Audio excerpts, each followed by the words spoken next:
Mobile వైద్య సేవలు, mobile toilets, మార్కెట్ల గురించి మనం విన్నాం. కానీ మొబైల్ పాన్ షాప్ ఎక్కడైనా చూసారా? హనుమకొండ జిల్లాలో మొబైల్ పాన్ షాప్ సందడి చేస్తోంది. వెరైటీ ఆలోచనకు శ్రీకారం చుట్టిన పాన్ షాప్ యజమానిని అంతా అభినందిస్తున్నారు.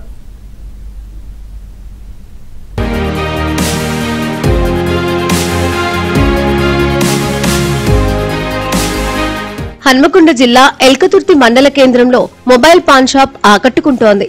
ఎల్కతుర్తికి చెందిన మహమ్మద్ రఫీ ఇక్కడున్న చౌరస్తా వద్ద కరీంనగర్ కు వెళ్లే ప్రధాన రహదారి పక్కన డబ్బా కొట్టులో పాన్ షాప్ నిర్వహించేవాడు.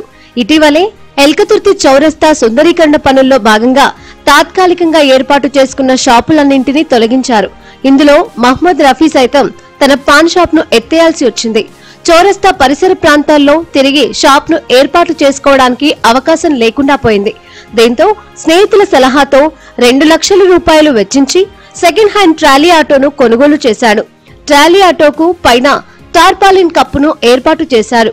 ఎండ వానకు ఎలాంటి ఇబ్బందులు తలెత్తకుండా రూమ్ మాదిరిగా తీర్చిదిద్దాడు. అందులో పాన్ షాప్ ను ఏర్పాటు చేసుకుని బస్టాండ్ దగ్గర పెట్టుకుని పాన్లు విక్రయిస్తున్నాడు.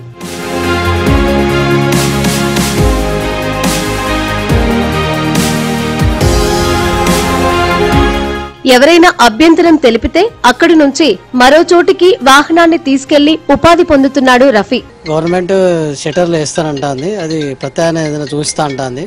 చూపించే వరకు ఇట్నే నడుపుదామని. ఇప్పుడు కొంచెం తగ్గుతుంది కదా, కొంచెం తగ్గుతుంది.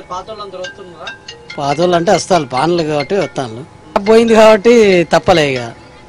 ఇక ఇక్కడైతే మళ్ళా స్థావరంగా పెట్టనియరు కదా, ఎక్కడనో పెడితే ఈ షాప్ కు రారు కదా. అయితే స్థానిక ఎమ్మెల్యే రాష్ట్ర మంత్రివర్యులు పున్నం ప్రభాకర్ గారు కట్టిస్తారని చెప్పేసి వీళ్ళకు మాట ఇచ్చి ఈరోజు ఇప్పటికీ కూడా జంక్షన్ పనులు పూర్తయినా కూడా ఇప్పటివరకు కూడా కనీసం వాళ్ళకి ఎలాంటి ఉపాధి మార్గాలు కానీ చూపించలేకపోతున్నారు. మరి దాని అనుగుణంగానే ఈరోజు ఇక్కడ అలాంటి పరిశ్రమలు తనకున్నటువంటి పాన్ షాప్ డబ్బును కోల్పోవడం మూలంగా ట్రాలీ అనేటువంటి చిన్న వాహనాన్ని ఏర్పాటు చేసుకుని జీవనోపాధి కొనసాగిస్తున్నారు. మరి ఇలాంటి వాళ్ళు అనేక మంది ఉన్నారు. ఇప్పుడు రోడ్డు ఇరువైపులా చూసినట్లయితే మీరు చాలా మంది కనబడతారు. వాళ్ళందరికీ కూడా తక్షణమే ప్రభుత్వం, స్థానిక ఎమ్మెల్యే, మంత్రివర్యులు స్పందించి వీరికి వెంటనే ఈ ఆర్టీసీ పరిధిలో ఉన్నటువంటి ఈ యొక్క స్థలంలో పక్క భవనాలు నిర్మించడంతో పాటు ప్రతి ఒక్కరు హక్కు కల్పించాలని చెప్పేసి ఈ సందర్భంగా మేము ఎల్కతుర్తి మండల తరపున కోరుతున్నాము. మొత్తంగా ఈ మొబైల్ పాన్ షాప్ స్థానికులతో పాటు బస్సుల్లో వచ్చిపోయే ప్రయాణికులను ఆకట్టుకుంటోంది.